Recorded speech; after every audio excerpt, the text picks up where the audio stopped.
Здравейте хора, аз съм Мици и днес искам бързо да ви покажа нещо, което наистина стана много яко.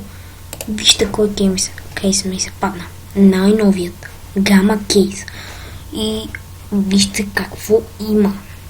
Violet Demio, който има някакъв зъл Demio на МК. Ето има един Mark 10 нова. Има нова. Има и ново P250, нов Epizon и ново CG 553, нов Tech 9. И от тук вече започват тези, които много ме кефат. И ето, всъщност това не ме кефи чак толкова. С това не играя като цяло. АВП-то е много яко направено. Но тази емка направо кърти мивки. Кърти мивки тази емка. И тоя глок и тази емчица са много яки.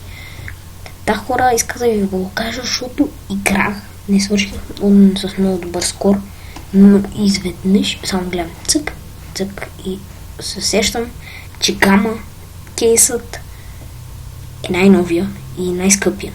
Падна доста, на 5,20 падна, но сега е доста скъпичък и ще го продам. Вчера ми падна, аз просто имах работа и трябваше да ставам от компютъра, но не успях да го пусна да се продам.